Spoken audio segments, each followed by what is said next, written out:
And welcome to another exciting episode of the Full Spectrum D&D podcast. My name is Trey. I am Rungren. And we've got some stuff to talk about. Yeah. We got Rangers. Rangers to talk about. Ranger from the north. We're going to give, a lot of the stuff that, especially when we started out this show, had to do with, what you could do free or really cheap to play D&D. Mm-hmm. And the fact is, Rangers are horrible in that situation. I don't think that's debatable. Player's Handbook, basic rules, Rangers are rather weak. I wanted to say unplayable, but that's not true. You can play them, you just shouldn't. Well, it's a mistake.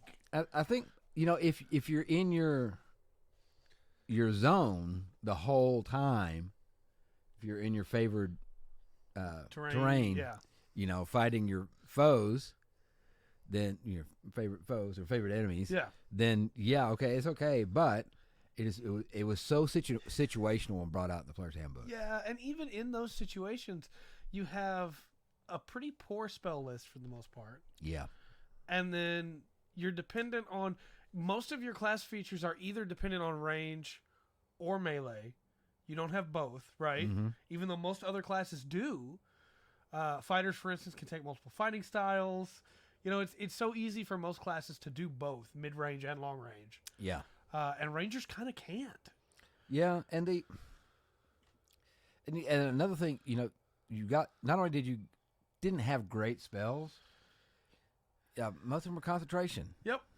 And it kind of, no, they're not just range. I actually think Rangers are better when they don't do range. Because they are Rangers. Yes. Yes. But normally when it comes to mind, when people think Ranger, they're going to think ranged. Right. You think the bow. If you have you probably have, anybody watching this or hearing this probably has like a generic Ranger in my mind. Hood up, bow drawn. Yeah. Aragorn for me. Yeah. Strider. Which is right up that alley, because when he's Grey Company, that's, right, bows and arrows, Ranger from the north, stealth, and things like that. But so we have given Rangers a hard time on here from that perspective. Yeah. However, D&D really kind of made some improvements. It did. That didn't quite, I don't want to say save the Ranger. Now there's a couple of subclasses that are great. Oh yeah. But they went back. I guess that would be I guess they didn't get rid of the old Ranger rules. They just offered better ones. Do that. Yeah, if your DM is insisting that you just use PHB or just PHB Sword Closed, and you want to play a Ranger, be aware you are not going to be able to use most of your class features most of the time. Yeah. That's just how it is. Yeah. Yes. It's unfortunate. Unfortunately. It's how it is. Unfortunately. However, with the changes they made, it doesn't really change up the play of the Ranger. Right. So much. It just makes it a lot more feasible. Yeah. So we're going to kind of give a nod and look at the differences and kind of what they did in that. But there's some stuff about the Ranger that I think is going to be the same across all the subclasses. There's nothing that you really go out for. And I was thinking about this earlier today. Like every Ranger, I'm going to put my highest score in Dex. Right. Yeah. And then it'd be different for people like that, but it usually be Dex, Wisdom. I put my list here. I got Dex, Wisdom, Constitution, Strength, Intelligence, and Charisma. Yeah. Surprise, Charisma is a dump stat. Yeah. For a character. But Dex and Wisdom, right, for ranged. Absolutely. Ranged attack, and finesse weapons as well. Finesse weapons, and your Wisdom for your spell casting, because that's going to be your modifier for that, and set your saves and all that good stuff. Can you imagine how much better Ranger becomes if you make their primary stat their spellcasting mod too? Oh, yeah. They might become too strong then. I think so. I don't think it would have been with the PHP rules, but with the new stuff, updates, and especially into the Drake Warden, with what it looks like, the direction they're going with it. Yeah. Which I'd be cool with just different subclasses. Okay, you have a Drake Warden. Right. You know, you have a big cat warden. You have a canine warden. Yeah, 100%. And I will say, too, as a DM, if a player comes to me and goes, hey, I want to play Drake Warden, but I want to have you mentioned pixies in the before when you and I were talking. Yeah. I want to have a pixie companion instead. Yeah. You know what? Sure. Yeah, it can do everything the Drake can do. Why not? Right. You know, it levels up into bigger forms of Fae. Tell you have a 7 foot tall pixie. Right. 7 foot tall? No, you don't have a 7 foot tall pixie. That's horrible. It's terrifying.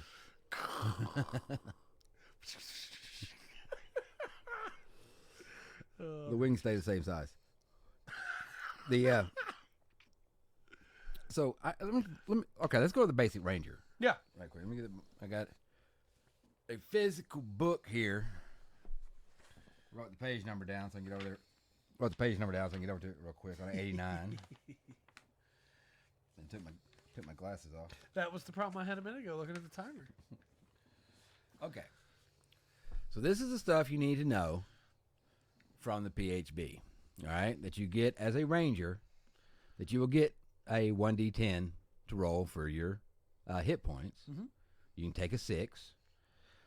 You are proficient in light armor, medium armor, and shields. Mm-hmm. You also can use simple weapons and martial weapons. So you're unlimited on the weapon you can take. Right. Your saving throws, strength, and dexterity,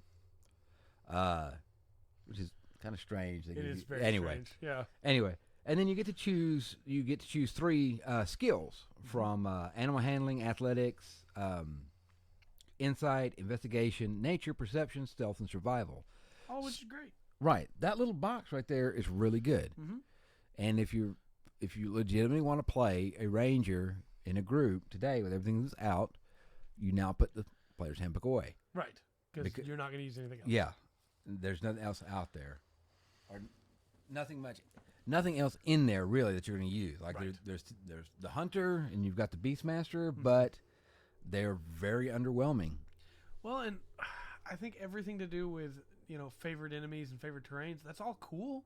It's a good idea, but your DM is not going to go, okay, well, their favorite enemy is orcs, so now we're only fighting orcs for the entire campaign.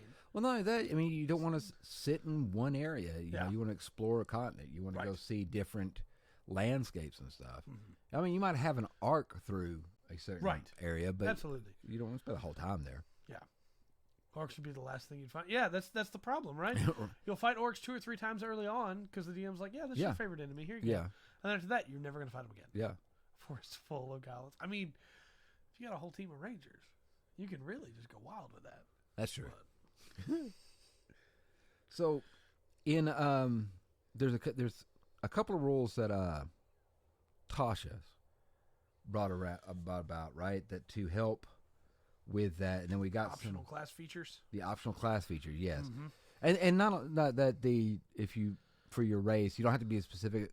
If you use Tasha's rule, you don't have to be as specific about your race to get. If you want to max your stat, you can use the optional roll for that and put your bonuses into what you'd like. Yeah, not going above 20, obviously, but it's what they give to the Rangers in this book that makes it much more feasible. I want to pull up this because it goes over one for one from what the player's handbook had. Yeah.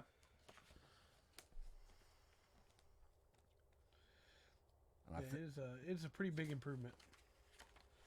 Well, I think the first one off the bat, going from Natural Explorer to Deft Explorer. Yes. I'll get back here and pull up the. Let's see. I recognize that Paladin page. Yes. Played Paladin for a little while. Is that Ranger? Okay. Man, these are terrible. Yes, they are. Going through here. There you go. Over here. Okay. Natural Explorer. There it is. Okay. So, yes, let's do that one. Natural Explorer. This is something you get for a ranger, right? Mm-hmm. You're particularly familiar with one type of natural environment and are adept at traveling and surviving in such regions. Cool. Choose one type of favored terrain: Arctic, coast, desert, forest, grassland, mountain, swamp, or the Underdark. Mm-hmm. And when you make an intelligence or wisdom check related to your favorite terrain, your proficiency bonus is doubled if you're using a skill that you're proficient in. Right. While traveling for an hour or more in your favorite terrain, you get some benefits. You don't get slowed down by difficult terrain. You can't. Your group can't get lost unless it's magical. Right. Even when you are engaged in an activity while traveling, such as foraging or navigating or tracking, you remain alert to danger. If you're traveling alone, you can move stealthily at a normal pace. Mm-hmm. When you forage, you find twice as much food as you normally would. And when tracking other creatures, you also learn the exact number, their sizes, and how long ago they passed. And then you get another one at favorite terrain at 6th level, another one at 10th, and that's it. Yeah. Now, as we said, that's pretty cool. Yeah. If you're, say, desert and you never leave the desert. Yeah. Which may be feasible like a solo camp, like if you're running one-on-one with somebody. But as a group, it just doesn't, really does not do much. Right. It makes Rangers really cool for NPCs. Yes, it does.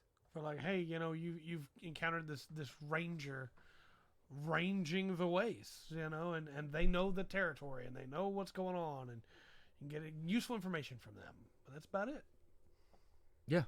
Yeah, as an NPC, just to kind of fill in. But on the other side now, they changed that to Deft Explorer. Yeah, where you're an unsurpassed explorer and survivor, both in the wilderness and in dealing with others. You gain the Canny benefit, and you gain an additional benefit when you reach 6th and 10th level. Canny is choose one of your skill proficiencies. Your proficiency bonus is doubled for any ability check you make that uses the chosen skill, and you can speak, read, and write 2 additional languages of your choice. You also get, at 6th level, your walking speed increases by 5. You gain a climbing speed and a swimming speed equal to your walking speed. And at 10th level, as an action, you can give yourself a number of temporary hit points equal to 1d8 plus your wisdom mod. You can use this action a number of times equal to your proficiency bonus, and you regain all expended uses when you finish a long rest. In addition, whenever you finish a short rest, your exhaustion level, if any, is decreased by 1 because you're used to travel. Yeah. You're a ranger. All of a sudden, now you have something that is usable in a situation. Yeah. And it just that alone bulks up for your low-level ranger quite a bit, That extra 5 foot of movement speed for, like... yeah. If you're a melee... Yeah. You get 35 flat. Yeah. Unless you're something that already gets more. If you're a Tabaxi ranger with us, you're getting 40. Yeah. Yeah. You're getting quick. And that's it. 6th level. Yes. Climbing speed, swimming speed equal to your movement speed. You're just going.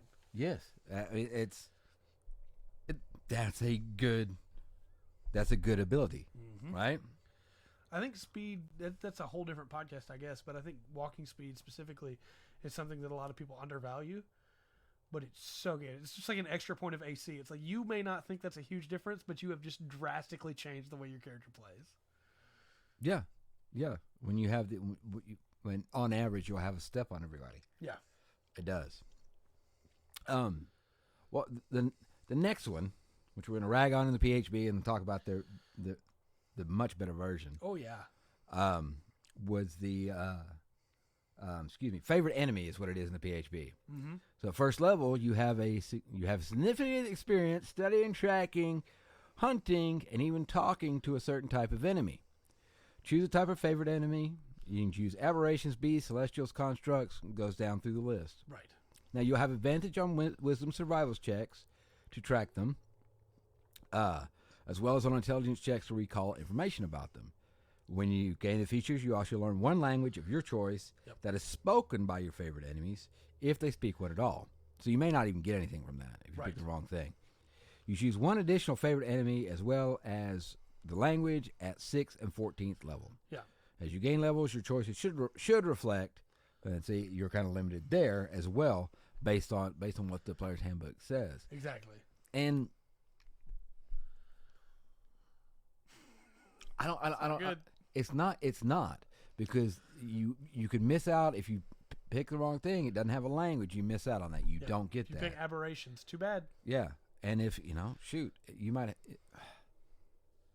what if it is a slog campaign that you're going through experience and you don't really meet any other kind of there's just so many pitfalls in this. That's right. That it really undercut what the Ranger was. Yeah. But they changed it to favored foe. Yes. Favorite foe is very good. When you hit a creature with an attack roll, you can call on your mystical bond with nature to mark the target as your favorite enemy for 1 minute or until you lose concentration, as if you were concentrating on a spell. The first time on each of your turns you hit the favorite enemy and deal damage to it, including when you mark it, you can increase that damage by 1d4. You can use this feature to mark a favorite enemy a number of times equal to your proficiency bonus, and you regain all expanded uses when you finish a long rest. The feature's extra damage increases when you reach certain levels, 1d6 at 6th level and 1d8 at 4th level. See, that an extra die damage. Yep. For every encounter, Yeah. you're using this multiple times an encounter. Yeah. And look, I know it starts out at 1d4. And look, some people might have some complaints with it working like concentration. You have to concentrate to it. But honestly, I think that would actually get out of hand. I agree. Without that. Yeah, I agree. We'll do that. There's quite a few more there. It's surprising how much better that is. Yeah. Let's go through that. One of the other things that was, I believe, in Tasha's that really helped the Ranger out, which is the additional fighting styles. Yes. Or is that Xanathar's? Xanathar's. Yes, the actual fighting style. Because you didn't get much. You got archery, defense, dueling, and 2-weapon fighting. Mm-hmm. And really, from the PHB, picking anything else but archery. That is Tasha's. Okay. That is Tasha's. Picking anything else but archery kind of didn't work. Mm-hmm. I mean, defense is okay, and 2-weapon fighting is still underwhelming. That's got nothing to do with Ranger. That's just just 2-weapon fighting. Yeah, it's an issue with the system right now. You have to have that feat to make it useful, basically. Yeah. Does not make sense. But I mean, it's just. But you have what were the 3 others? Blind fighting, druidic warrior, and thrown weapon fighting. Yes. Blind fighting is blind sight within a range of 10 feet. Within that range, you can effectively see anything that isn't behind total cover, even if you're blinded in darkness, and you can see invisible creatures unless they're specifically hiding from you. How sweet is that? It's great. Just, hey, I know where you are. Yeah. And I love the idea of like the blind ranger that has been around the block long enough that it doesn't matter where things try to hide. They just know where they are. Yes. Yeah, and you obviously don't have to be blind for that. You can just have that as a thing. Druidic warriors, you learn 2 cantrips of your choice from the druid spell list. Which look, is there another way besides taking a feat to get cantrips as a half caster? And especially not druid cantrips. You get some good cantrips there. Yeah. Druidcraft alone is amazing, but you get stuff like Infestation, Chill Touch. Told the Dead's a cleric one, but druids can take it depending on, and as a DM, I might let it slide because Told the Dead's very good. Yeah. They count as ranger spells for you. Wisdom's your spellcasting ability for them. Whenever you gain a level in this class, you can replace one of these cantrips with another cantrip from the druid spell list. So every time you level, you can change your cantrips again. Yeah, just like you can with your spell. Well, you can change out one cantrip, you can change out one spell. Yep. Take mending and fix all your arrows every time they break. Yeah. There you go. Get more arrows. So much better. Thrown weapon fighting is you can draw a weapon that has the thrown property as part of your attack you make with the weapon. In addition, when you hit with a ranged attack using a thrown weapon, you gain a +2 bonus to the damage roll. Mm-hmm. No more having a bonus action draws. Yeah. Just I draw it and throw it. Yeah. And that's I feel like that one was needed for D&D. Yeah. It just like it always seems to every time I'll double check through 3.5. I can't really speak to 4 or 3 and 3.5, but can't really speak to 4. It always seems like it takes a while to get a knife thrower. Yep. Feasible in D&D. It always takes a few in 3.5, releases. It was easier to play a psionic character and use telekinesis to throw your knives than it was to just throw them. That's exactly dumb. That is dumb. Absolutely dumb. Well, and look, we're talking about the releases that come with Rangers, and there's some other benefits as well. One is obviously there's a lot more expanded spells you can pick from now than you could from the PHB. It's real limited, and also they added level specific cells do not go against. Which I guess technically you become a known caster. You're really a known caster, not a prep caster. Yeah, at that point. Yeah. Yeah. Absolutely. It's crazy. You get access to, thanks to Tasha's, you get access to Entangle and Searing Smite, which are both great first level spells. Yes. Aid, Enhance Ability, Gust of Wind, Magic Weapon, and Summon Beast for second level. Yeah. You can be a Beastmaster even if you don't choose Beastmaster. Yeah. You know? Third level, you get Elemental Weapon, Meld into Stone, Revivify, and Summon Fae. Fourth level, you get Dominate Beast and Summon Elemental. And at fifth level, you get Greater Restoration, just for free. Yeah. And once again, that lets, hey, you can be a backup healer as a ranger now. Yeah. Or very nice. or when this release. And that was something that you definitely cannot do feasibly at all within the first edition. They also augmented Primeval Awareness Mm-hmm. to be spells now, to have more spells, I guess you could say. Speak with animals, beast sense, speak with plants, locate creature, and commune with nature, depending on your level. So all of those are better now. And as you had mentioned earlier, with the different stat spread, you can cast these with your wisdom. Yeah. Yeah. And you can cast each of these without spending a spell slot. And it just replaces Primeval Awareness completely. Why would you not just use Tasha's version of the Ranger? The optional Ranger is so much better than the regular Ranger. It is. It is. But that's the thing, though. You've got to go buy Tasha's. Yeah. To really get this.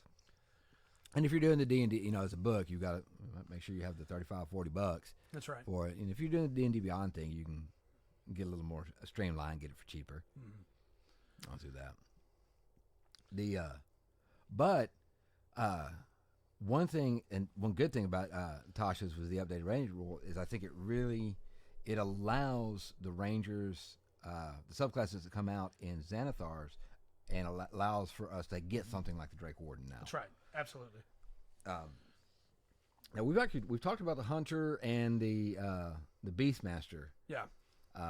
As subclasses before, going over just the basic classes. Mm-hmm.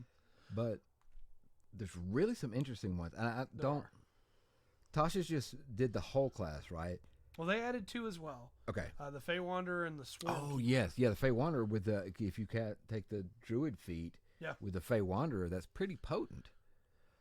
We'll do that. Is that Russell Brand with Link? What?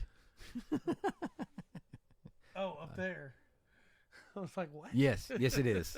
Yes, it is. Yeah, Fey Wanderers are very interesting.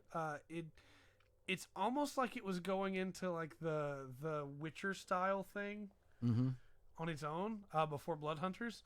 But you get Dreadful Strikes, Mind Scarring Magic that you can imbue your weapons with to deal an extra 1d4 psychic damage. You get Fey Wanderer Magic, which includes spells like Charm Person, Misty Step, Dispel Magic, Dimension Door, Mislead. You also get some gifts. And they need to do this more with classes. This is a fun little thing. Yeah. You can roll on the table or you can choose one, but like illusory butterflies flutter around you while you take a short or long rest. Why not? You know? Cool. Horns or antlers sprout from your shadow dances when no one's looking. All this cool stuff. You get the Otherworldly Glamour, where when you make a charisma check, you can gain a bonus to it equal to your wisdom modifier. Mm-hmm. Useful stuff. Yeah. Just cool, useful stuff. Yeah. 7th level, advantage on saving throws against being charmed or frightened. And when you see a creature within 120 feet of you that succeeds on a saving throw against being charmed or frightened, you can use your reaction to force a different creature to have to make the save. Dancing Shadow's cool. Yeah. Fey Reinforcements at 11th level, where if you just automatically know Summon Fey, and it doesn't count against the spells and you can cast it without a material component. You can also cast it without a spell slot, and you regain the ability to do so when you finish a long rest. Yeah. Good stuff, man. Yeah. And the big final one is 15th. You get Misty Step the exact same way. And whenever you cast Misty Step, you can bring one willing creature that you see within 5 feet of you with you. Yeah, that's pretty sick, too. Very great. Of course, I think the 20th level ability on Rangers is still trash, but... Yes. And these don't give you a 20th level ability. You still have that. Yeah. Swarmkeeper, not quite as useful, but just as cool. Yeah, I think this Ranger class really probably takes some some work Yes. on the player side to make it roll right. Yeah. Third level, you get a swarm of intangible nature spirits that are bonded to you. They remain in your space, either crawling on you or flying and skittering around you within your space. You get to choose their appearance, or you can roll and get a different group. Pixies, birds, blights, insects. Except for like, if you're metagaming, why would you pick anything but pixies? Right. But yeah, there's a lot. I definitely would expand that list as a DM just for flavor. I think you. Let me be Imhotep. Scarabs. Scarabs. Yeah, everywhere. You know, I'd be down with that. These swarms can do some pretty useful things, like 1d6 piercing damage from the swarm anytime you make an attack where you hit, which it adds up fast. Yeah. You know? Yes. They can make it where after you hit something with an attack, the target must succeed on a strength saving throw against your spell save, or be moved by the swarm up to 15 feet in a direction of your choice. That's a pretty long way, man. It's very good. Or you can be moved by the swarm 5 feet horizontally in a direction of your choice. The problem, this is where it breaks. Yeah. Doesn't do anything for opportunity attacks. Yeah. So you can hit them and move, but they still get a chance to hit you. Yeah. Which is very unfortunate. That is true. Because it makes that one almost unusable depending on your situation. Yeah. Because your ranger's not going to have a high AC normally. Their AC is going to be like mid-range, right? That's true, yeah. You're going to have like a 15, 16. You're not going to have like a 19 AC ranger rolling around most of the time. Right. So taking opportunity attacks all the time is not great. True. But it doesn't use your reaction, so that's nice. That is nice. You get spells, of course. You learn Mage Hand for free if you didn't already have it. You get an additional spell first level or higher when you reach certain levels in the class. Fairy Fire and Mage Hand at 3rd. Web at 5th. Gaseous Form at 9th. Yeah. Arcane Eye at 13th. And Insect Plague at 17th. Yeah. Which is very late for that spell. It does. It is. It does seem. Good. It's a good spell, Yes. and it's a good list. I mean, Yes. I agree with you that the 17th spell, like I said, it's very late to get that, but it's a good list. It's a much more interesting and subclass than anything we got. Previous. Yes. Obviously, going back to the PHP and the free stuff. At 7th, you can fly. You get a flying speed of 10 feet as your swarm lifts you up. And you can hover. And it lasts for a minute until you're incapacitated. You can use as many times as your proficiency bonus. That's just cool. Yeah. At 11th, the swarm gets better. Their damage becomes a D8. If they push somebody, they can also knock them prone. And when you're moved, you get half cover till the start of your next turn. Also knock them prone. That's that's rough, man. It's very good. And then the 15th, when you take damage, you can use your reaction to give yourself resistance to that damage as you vanish into your swarm and teleport to an unoccupied space you can see within 30 feet of you, where you reappear with the swarm. You literally, for those that have seen Naruto, you literally Gaara as the sand and then come back up again. Yeah. But you can only use it a number of times equal to your proficiency bonus. All that's so good. The reason that's not a great subclass is because that's all it does. That's all you get. You don't get anything else. Right. You don't have a companion. You just have the swarm. You don't get any of the other like cool abilities. I think this is such a cool subclass that is unfortunately only slightly better than like out of the PHP.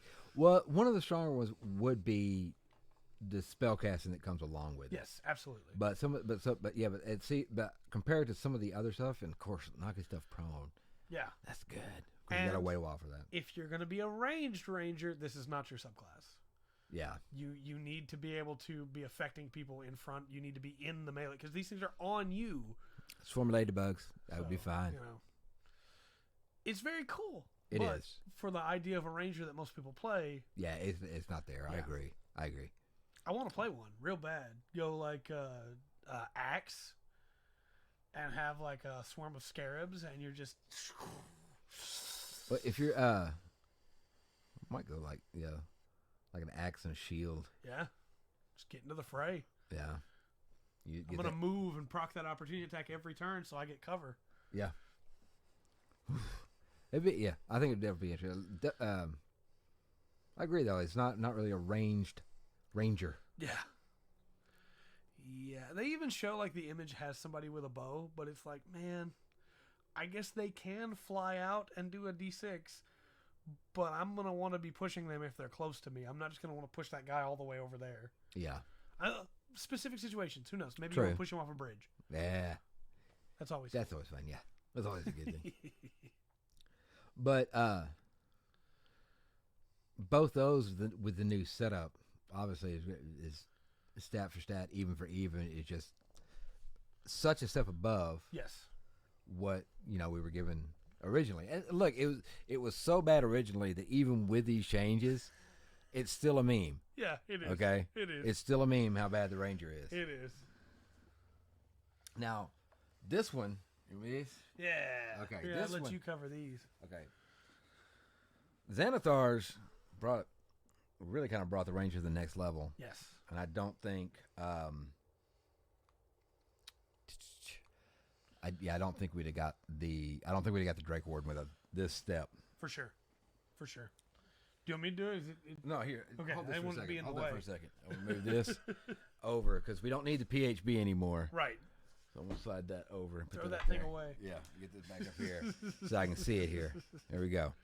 And look, this Ranger subclass is vicious. Yeah, it's so good. The Gloom Stalker. Mm-hmm.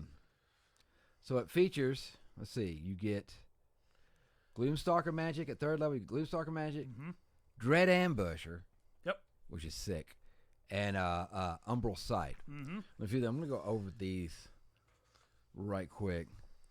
Let's go with Gloom Stalker magic. All right. So starting at 3rd level, you get an additional spell. So this is going to go for subclasses now on. Yep. And I think it's going to be the format for halfcasters. I agree. I think so too. From now on as well. So 3rd level, you get Disguise Self. 5th level, you get Rope Trick. That's an interesting one. Yeah, I love that spell. Fear at 9th level. Greater Invisibility at 13th. That's a good spell too. It is. Does that you can attack from that one? Can you not? Mm-hmm. Yeah. Okay. And then your 17th level spell, Seeming. It's an interesting spell. What does that do? You got it is. Yeah, this spell allows you to change the appearance of any number of creatures you can see within range. Range being 30 feet. You can give each target you choose a new illusory appearance. An unwilling target can make a charisma saving throw, and if it succeeds, it's unaffected. It disguises physical appearance as well as clothing, armor, weapons, equipment. You can make each creature seem 1 foot shorter or taller, or appear thin, fat, or in between. You just can't change their body type. You must choose a form that is based on theirs. Okay. Otherwise, the extent of the illusion is up to you, and it lasts for 8 hours unless you use your action to dismiss it sooner.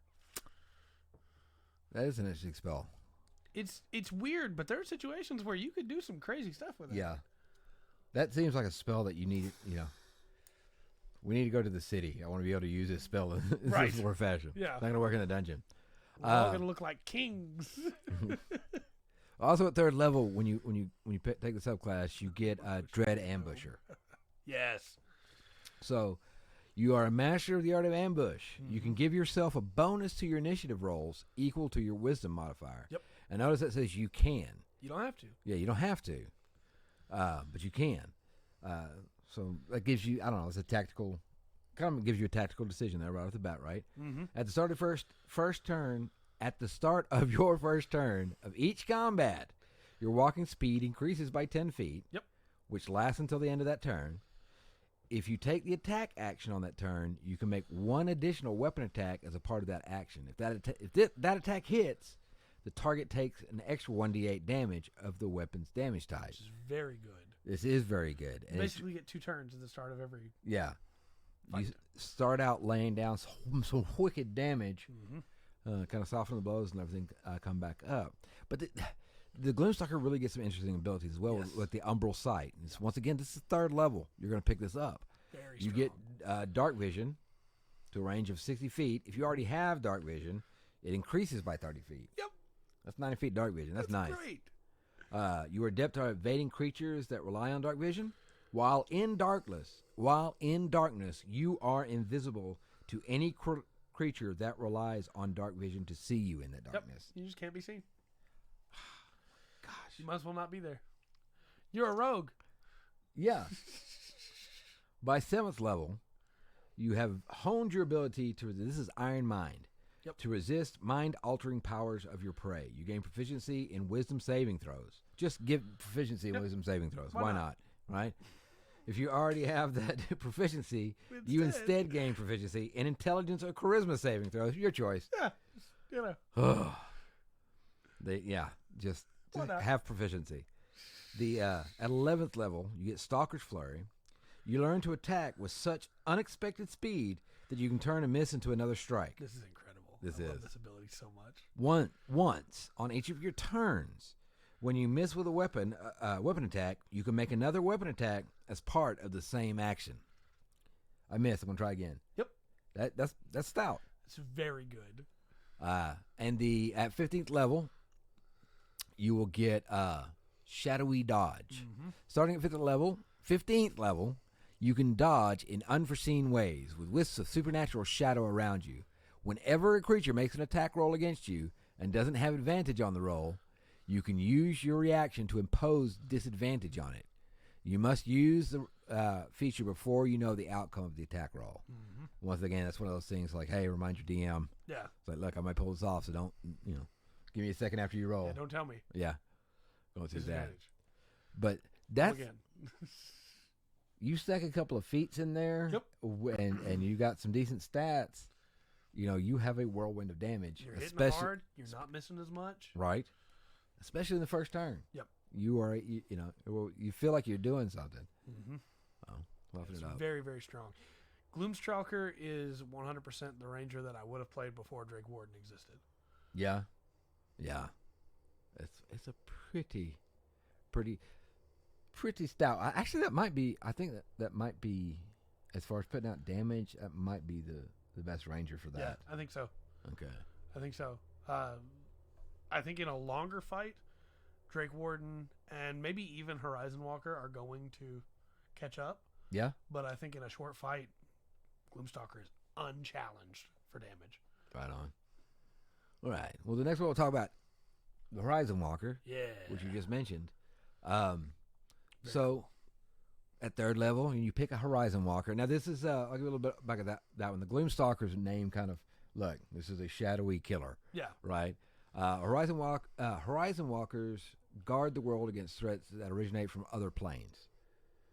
Planeswalkers. Planeswalkers. So you get your spells like you would for any other subclass now. Yeah. For things. So at 3rd, you get protection from evil and good. Great spell. All right.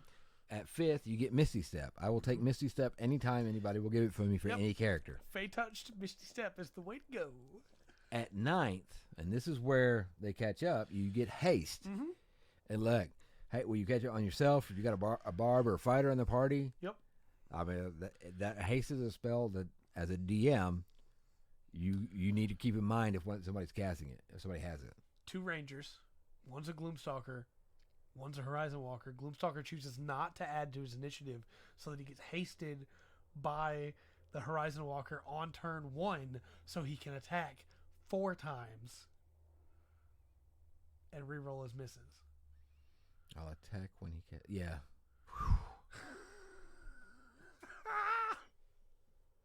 Well, haste is concentration. Yeah, so even if especially if we got him before combat. Yep. Then he wouldn't have to worry about the initiative. Boom. Reroll misses. Ugh. Okay. That's nuts. That is. So at 13th level is Banishment, which I don't feel like fighting you. So bye. Get out. And then 17th is Teleportation Circle, which is I think it's a pretty cool one for a ranger actually, because of at a 17th, if you run a 17th level ranger, you're probably thinking of retirement. Yeah. And Teleportation Circle would actually, I don't know, for me it fits ranger. And it fits in with like, okay, this is like I want to stay in the forest, but yeah, I will cast this every day. Yeah. Every day I'll cast it for a year because you cast it for every day, and it becomes permanent. Mm-hmm. Yeah, sometimes I gotta go back to town. Deal. This was really cool. Detect Portal. So at 3rd level, you gain the ability to magically sense the presence of a planar portal. Mm-hmm. As an action, you detect the distance and direction of the closest planar portal within 1 mile of you. Once you use this feature, you can't use it again until you take a short or long rest. Mm-hmm. And then you'll... Yeah, it talks about the DM's guide and looking at planar portals, going through that. Right. Now, this is kind of specific, but if you're in the right campaign... Yes. You have just made yourself the group. You're safe. Yep. They're not going to Everyone kick you will off the protect island you. just Yeah. yet. You know. You are needed. This is my favorite part of it. The planar warrior part? Yeah. Okay. At 3rd level, you learn to draw on the energy of the multiverse to augment your attacks. So cool. So as a bonus action, you choose one creature that you can see within 30 feet of you. The next time you hit that creature on this turn with a weapon attack, all damage dealt by the attack becomes force damage. Mm-hmm. Yeah, that's excellent. And the creature takes an extra 1d8 force damage from the attack. When you reach 11th level in this class, the extra damage increases to 2d8 force damage. That's just sweet. Now notice it doesn't say you have to use that a number of times your proficiency mod. Literally just as a bonus action. I know. You can do it every turn. Yeah. Every turn. That guy is going to die. Yeah. Force damage is so And I like it says weapon attack. Yeah. So, I mean, you're doing force damage with arrows. That's sweet. That's so sweet. Mm-hmm. At 7th level, you get Ethereal Step. You learn to step through the ethereal plane. As a bonus action, you can cast the Etherealness spell with this feature without expending a spell slot. Right. But the spell ends at the end of the current turn. Once you use this feature, you need a rest before Yeah. you can do it. So for anybody who doesn't know, Etherealness lets you step into the border regions of the ethereal plane where it overlaps. During this time, you can move in any direction. If you move up or down, every foot of movement counts as an extra foot. You can see and hear the plane you originated from, but everything there looks gray. You can't see anything more than 60 feet away. You get an extra foot of movement for every foot you move. So 5 becomes 10. 10 becomes 20. It's nuts. Yeah. Good way to get across the board. Mm-hmm. Go through that.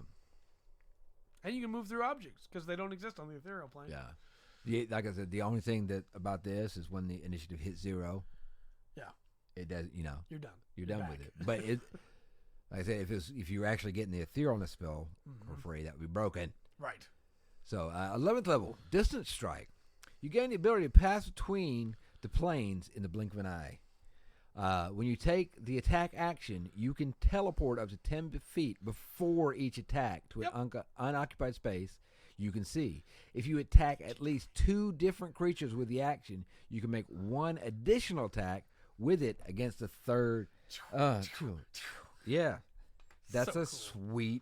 sweet thing. So cool. I can use it, bam, and go there. And then Spectral Defense at 15th level. Your ability to move between planes enables you to slip through the planar boundaries to lessen the harm done to you during battle. When you take damage from an attack, you can use your reaction to give yourself resistance to all of that attack's damage on this turn. Half damage. Yeah, you know what? That's going to hurt too much. I'm not going to take that much. Yep. It's good. It's very good. It is. That's just a cool class too. Yeah, it is. I think the subclass is a little like as you. It's not. It doesn't work for every campaign. Right. But if you're in the right campaign, that's an amazing character. I agree. This one, I think this is. They didn't want to revamp the hunter, Right. so they just did it this way, Yes. and it's obviously so much better. Right. What if we made the hunter good?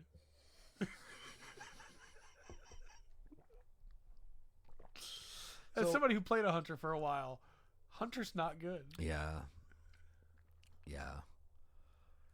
I mean, you can Man, do some cool great. stuff, but it's nothing that no other character can Right. do. Yeah, that's the problem. So Monster Slayer should sound pretty good, and a group of all rangers, Yeah. all Monster Slayer rangers would be kind of fun. Yeah. For a group. So here's the spells you'll get for Monster Slayer. Once again, you just get spells to have. Is it right? It's great. So you're going to get Protection from Good and Evil. Mm-hmm. We'll talk about that. Zone of Truth. Yeah. Interesting. Magic Circle. Mm-hmm. Banishment at 13th. And then Hold Monster at 17th. Yeah, not old person, old monster. Yeah. Which, yeah, you stand still while I kill you. Mm-hmm. Stand still while I kill you. See, this is why I'm kind of making the hunter's remark that because at third level you get hunter's sense. No, they're not hiding it. Yeah. At third level, you gain the ability to appear to peer at a creature and magically discern how best to hurt it. You can take an action and choose one creature you can see within 60 feet of you. You immediately learn whether the creature... It doesn't take a minute of watching. You immediately learn whether the creature has any damage immunities, resistance, or vulnerabilities, and what they are. If the creature is hidden from divination... you sense that it has no damage immunities, resistances, or vulnerabilities. You can use this feature a number of times equal to your wisdom modifier, minimum of 1, and then you get them all back after you take a long rest. Just by looking at it. It costs you your action, but what's one action to be able to go, hey, that thing's weak too? Right. But also, you're playing, like I said, the ranger, so there's a good chance you see that before combat. Right. You know? How many use hunter sense? Yeah. I don't take an action. It'd be just like, I want to use my perception. I want to make a perception check, or I want to see the room. It works the same way. Hey, has it been 10 minutes that I've been around this thing? Has it? Yeah. How long? No, we've only been here for a couple minutes. Okay. All right. Yeah. Now that it's been dead for the past 6 minutes, you understand.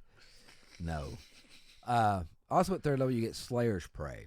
You can focus your ire on one foe, increasing the harm you inflict on it. As a bonus action, you designate one creature you can see within 60 feet of you as a target of this feature. The first time each turn that you hit that target with a weapon attack, you roll an extra d6 damage. Yep. The benefit lasts until you take a short rest or long rest. That's a long time. It is. It's a very long time. It ends early, and you can designate a different creature. That turns that off. But free. Yeah, there you go. You can use it. You can use that every battle. It's literally Hunter's Mark, better. Yeah, agreed with that. At 7th level, you gain Supernatural Defense. You gain extra resilience against your prey's assaults on your mind and body. Whenever the target of your Slayer's Prey forces you to make a saving throw, and whenever you make an ability check to escape that target's grapple, add 1d6 to your roll. Yeah. Just here's an extra, add that on top. Yeah, why not? And at 11th, you get Magic User's Nemesis. You gain the ability to thwart someone else's magic. When you see a creature casting a spell or teleporting within 60 feet of you, you can use your reaction to try to magically foil it. The creature must succeed on a wisdom saving throw against your spell save DC, or its spell or teleport fails and is wasted. Yep. That's 11th level. I don't understand why this is on the Monster Slayer, but sure. Yeah. At 11th level. And what the Rogue, Arcane Trickster Rogue has to wait to 17th level. Yep. Now, it is better for the... Right, their version is better. But 11th level, that's a counter spell. Yeah. For free. For free. You know? Slayer's Counter. This is the 15th level ability. Right. You gain the ability to counterattack when your prey tries to sabotage you. If the target of your Slayer's Prey forces you to make a saving throw, you can use your reaction to make one weapon attack against the quarry. Yeah. You make the attack immediately before making the saving throw. If your attack hits, you save automatically. In addition to the attack's normal effects. Yep. Oh, excuse me. Did I miss a page there? No, that's in addition to the normal effect. Okay. Which is great. Yeah. You get to do damage, and you get to autosave. And can you imagine this class? Right? Can you imagine this class with an oath bow? That's sick, man. It's great. You're rolling a lot of extra. You're up there with, like I said, in the thing. But I think you're getting up there with backstab damage. Yeah, like backstab with that. I agree.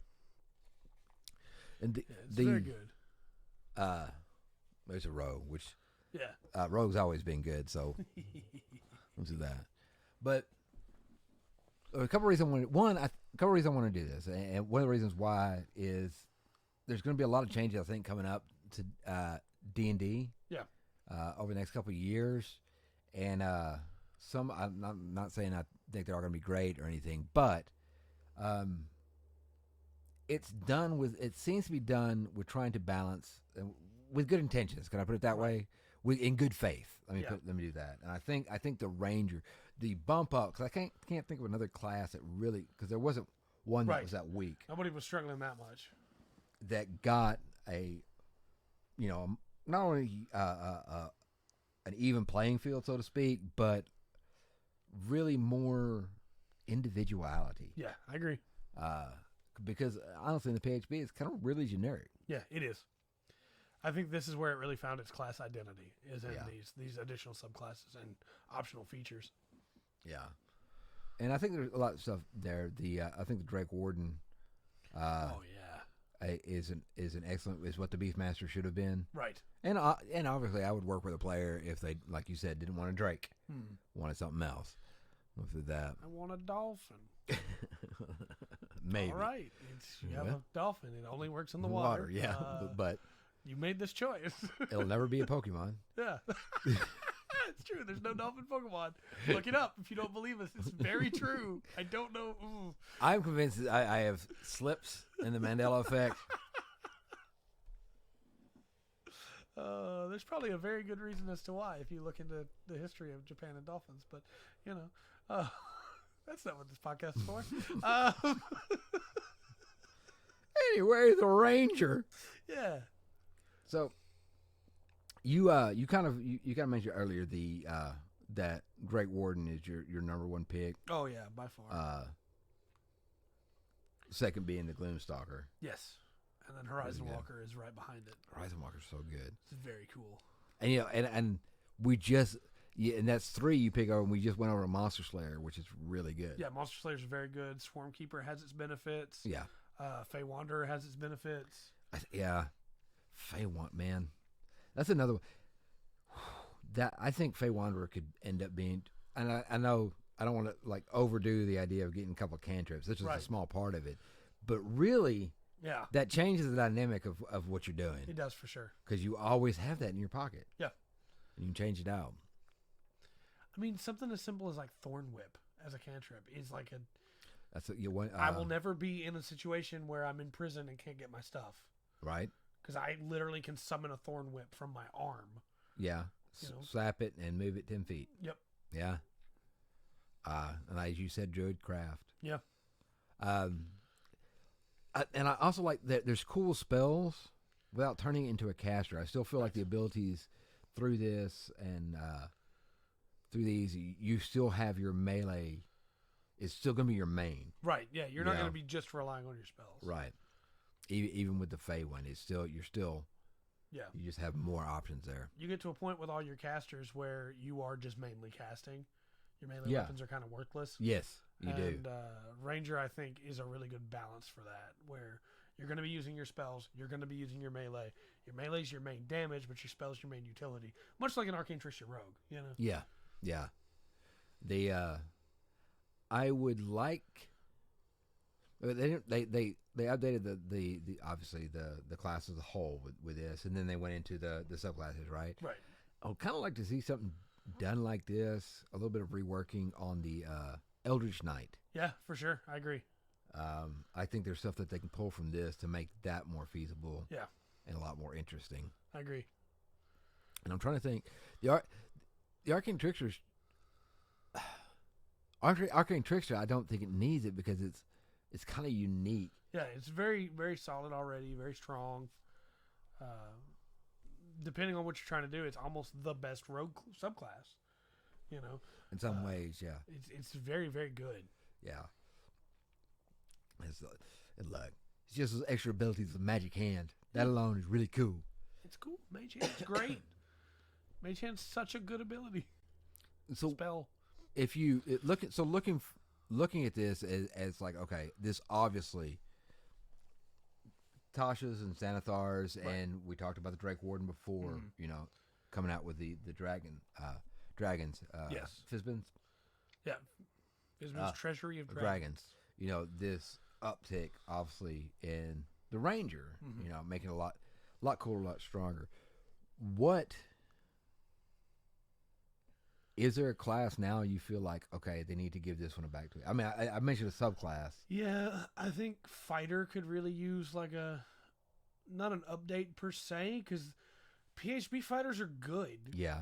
But I think that a lot of the additional fighters that have come in, like Samurai and Cavalier, kind of aren't. Yeah. I think they need a touch up. And I think that fighter could do great there. And then I think a bunch of monk subclasses are just bad. Yeah, it seems like I have a hard.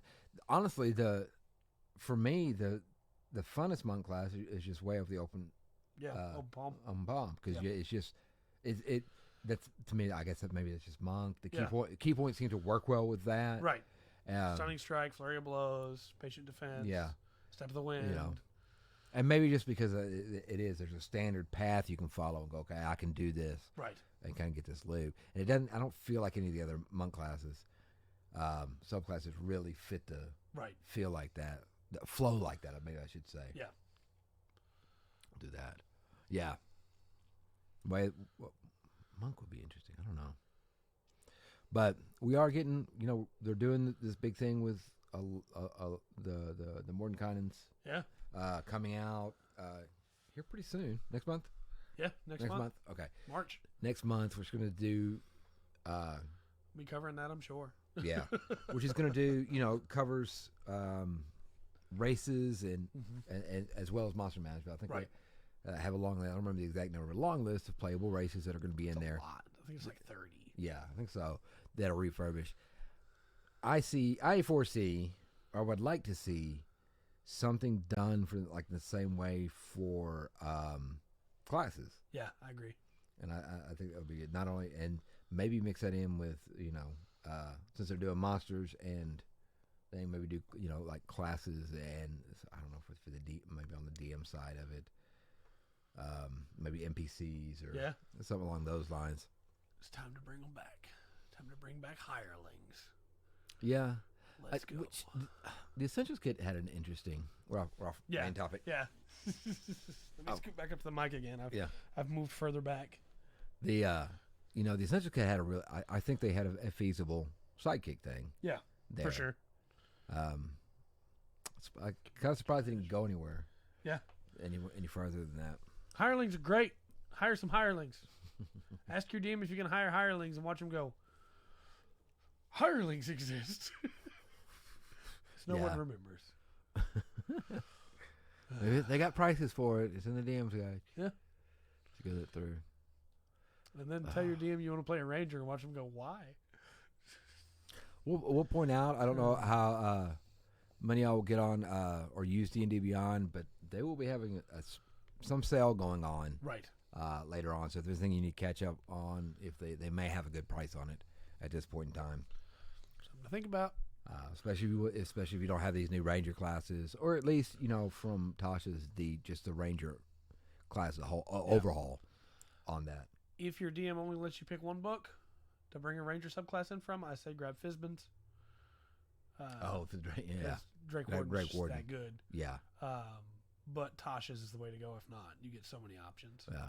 Well, also, if you get Tasha's and you have those updated, Deft Explorers in it. Right. Is that it does help if you want to play a Beastmaster. Right. It will make it a little more.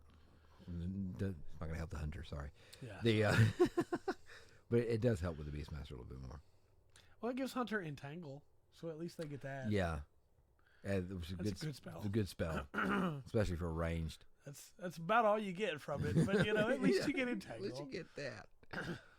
Man. All right, we're made about an hour in now. Yeah, we'll be back next week with some more fun stuff, of course.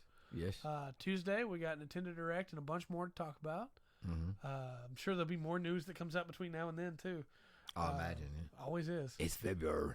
Yeah. Games are coming out. Movies are happening. Yeah. TV shows are kind of not, but, hey, Halo TV's coming, I guess. So. Oh, yeah. We'll see how that goes. Right.